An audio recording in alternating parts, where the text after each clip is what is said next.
Hey, this is Jesse with Investfluent.com. So I'm going to talk about why opportunities matter, why we miss opportunities, how to deal with missed opportunities, and how to not miss opportunities. If timing is everything, then opportunity is where great timing and preparation meet. It's a big deal when you're talking about investing. In a moment, a favorable occasion can be over. So some people think opportunities are rare. I think they happen all the time. We just really don't look for them, or we're not prepared for them, or we don't look or prepare for them, or we don't prepare and look for them. Richard Branson says, opportunities are like sunrises. If you wait too long, you'll miss them. That's what Richard Branson said. Opportunities. Why do opportunities matter so much? I think we all kind of know. Just in case you're wondering, I'll lay it out for you. A missed opportunity can set you back years. Opportunities really seem like if you miss them, they're over. That's because each opportunity is different. You'll never have that same opportunity again. So with investing, the last couple of years have been very opportune. With the China trade deal, China. During the China trade war, Apple went from, I think, 230 at its peak to somewhere around 160 and back up to 300. So one thing that really stands out is that opportunity specifically might never come again. There might never be another trade war like that. These opportunities come and go. They ebb and flow. They move like the ocean, right? Like the waves in the ocean. If opportunities are so prevalent, why do we miss them so often? I touched on this in the last video, but one of the greatest reasons we miss opportunities is fear. In investing specifically, fear has one major value. That's to keep you from taking on too much risk. Problem with fear is it can be very debilitating. I bought a company and the stock fell incredibly hard over a 3-day period and I ended up selling out of fear. There was no reason to sell. I was just afraid. It was a huge mistake. The company ended up recovering all of those losses. But I wasn't thinking logically. I was thinking with fear. Or I wasn't thinking. I was letting fear do all the work. So fear, of course, comes from a belief that something's dangerous. So I'm not a proponent of the book The Secret, but what you believe really matters in that regard. Your belief can overcome fear. A lot of us think that fear will be overcome with like some machine type lack of emotion, I suppose, is what most of us are thinking. But it's your beliefs that will help you overcome fear. A lot of young men like to champion the idea of knowledge over belief. We kind of feel like we've overcome belief with knowledge. I don't believe this, I know it. That's great in some circumstances, but for the most part, what you believe really does matter and will affect how you act. If you believe that the bus is going to show up, you don't know it, but you believe it. So you go out there and you get on the bus. That's why people say things like you miss 100% of the shots you don't take. You want to be smart, you want to be educated, but then you have to kind of step out on faith, or you have to put your faith in the bus driver that he's going to show up. Another instance where beliefs really matter is if you're being confronted by somebody. So imagine a situation where you're being confronted by a group of people who think you've stolen something. If you behave in a way that displays a lack of confidence, they're going to attack you. If you seem like you might have done whatever they're accusing you of, they will attack you. You want to be confident in what you're doing. You want to be confident in what you're buying into. As far as investing goes, in the stock market, if you're not confident in what you've bought or you're not confident in what you've invested in, you'll get crushed, man. Absolutely crushed. If every time something goes down, you sell, you're going to end up losing all your money. So for instance, say you bought a stock and you did no research. You're just like, okay, I really like Apple. I think I'll buy some Apple, and you buy it at 230. And then the China trade war hits. All of a sudden, the stock crashes to 160. If you've done no research, and everybody out there that you listen to or that you hear is saying, this is terrible news, this is horrible news, Apple's never going to be able to recover. Oh, they're going to have to move everything from China to Vietnam or something. That could take 10 years. There's going to be a never-ending stream of garbage news. People are just putting their opinions out there. Of course, that's going to come from news as well, where people are just saying, this is what I think. This is what I think. News is full of opinion. Trump and Xi will never come to an understanding and things will just go so badly and you're really going to wish that you hadn't bought. So you sell out of fear and then you lose a huge chunk of your money. Never a good look. People are afraid of the fear of the unknown. And that's why we kind of attack people. We don't know them. We don't agree with their beliefs. We don't agree with their culture. So with stocks, if you're new to investing, everything is unknown. You don't know why stocks go up. You don't know why stocks go down. You don't know what happened. Why did it do that? Everything's unknown when you're new. So fear of the unknown is a big issue with a lot of people. Next thing is fear of failure. Anytime you're afraid to fail, you're going to ruin your chances of success. Because again, you're going to miss 100% of the shots you don't take. you have to be somewhat immune to failure. You have to have pretty thick skin. If you put out a YouTube video and it's terrible and everybody says, "Ha, that was terrible," you gotta go, okay, well, whatever, I'm gonna carry on with my life. The third thing is a lot of people fear success. Now, that seems like a strange one as far as the stock market goes, but a lot of people are afraid of success. Sabotaging. The self-saboteur. People sabotage themselves all the time.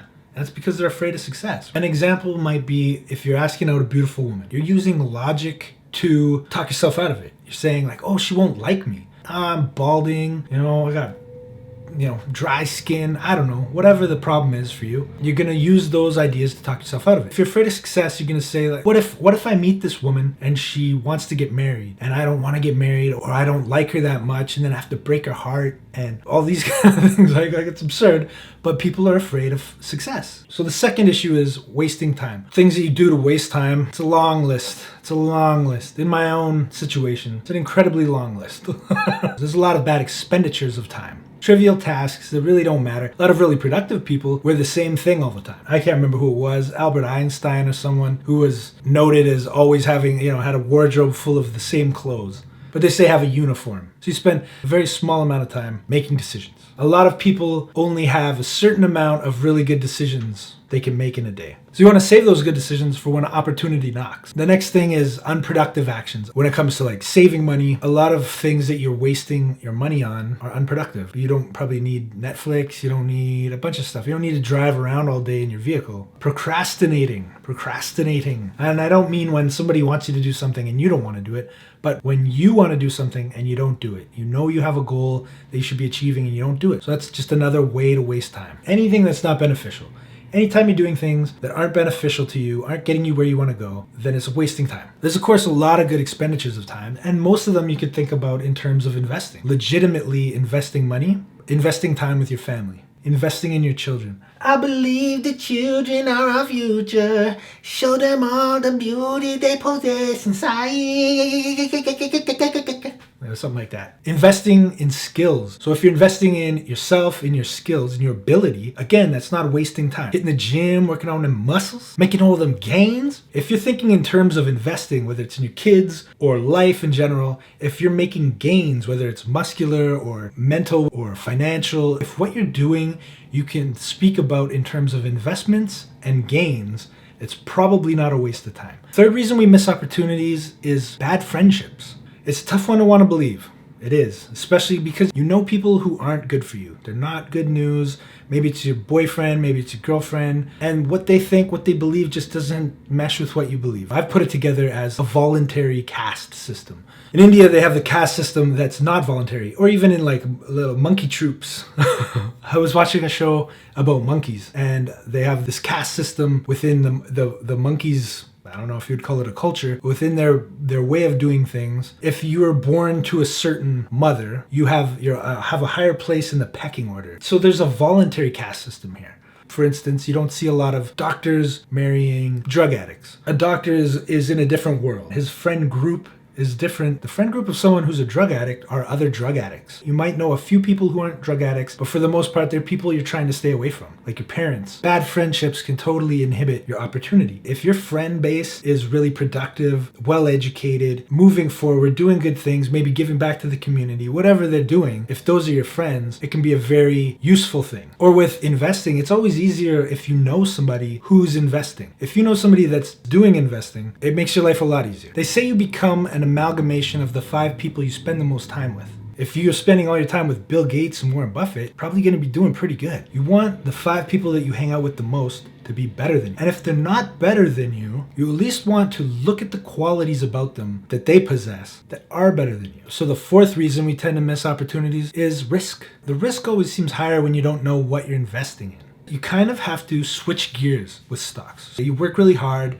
You put away a portion of your money and you don't go out, you don't go to the movies, you don't spend extra money on a second vehicle or on a whole bunch of high fashion clothes. You don't go out clubbing. You do all these things that are very low risk decisions and you save up, say, $1,000. To make that money grow in investing, you have to take on risk. So you've done all these low risk things to save, and then to make that money grow, you have to take on substantially more risk. Now you could look at it like just holding this money in the bank. I might not make more money, but I'm not going to lose money. But your money is always being picked away at by inflation. So you really are losing money by not investing. If interest rates go negative, it's going to be even worse. So the next issue is, how do you deal with a missed opportunity? The main thing is you got to accept and learn. It's really not your fault if you miss the first opportunity that comes along. What is your fault is when you miss the second similar opportunity. The first big market crash that you miss, that's not your fault. The second one, now it's kind of your fault. The third one, okay, what are you doing wrong? How do you deal with a missed opportunity? The second thing you can do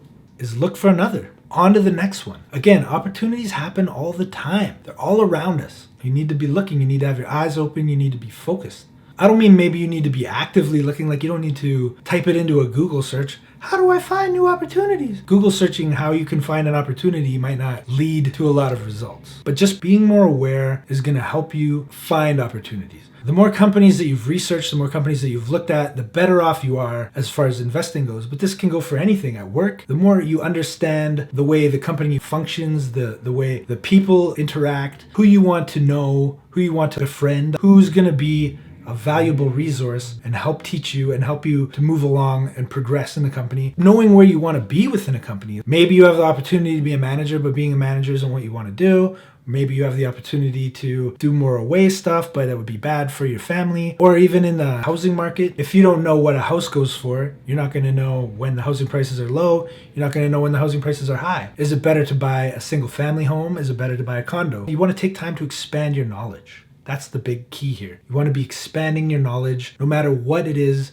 that you're looking for opportunities in. You're going to miss 100% of the opportunities if you're not looking. Within the last few years, I developed an interest in plants. At first, I didn't know anything about plants. Then I purchased a book that teaches you how to identify plants. I took it outside with me, I looked at a plant, looked through the book, identified one. Then I knew one plant, but all I knew was one plant, and it was poisonous. So this is of no value to me. But I know one thing I should stay away from. I know one thing that's not an opportunity. And then I identified another plant, and before I knew it, I had all these plants that I knew. So eventually I found some plants I could eat, and then I identified them and I knew their names. But you just build that little bit, and then you see these opportunities. But the amount of opportunities was directly related to how much I knew. If I knew nothing about plants, there was zero opportunity because I thought most of them were poisonous. Turns out a lot of weeds are edible. They're everywhere. When it comes to investing and stock market, there's a ton of opportunities. And most people put in so much work working for these companies. And then when it comes time to investing or saving and investing, they put in no effort. They totally fall apart on the last step. And that's a huge opportunity loss. Third way to deal with missed opportunities is to have a list of questions regarding the future.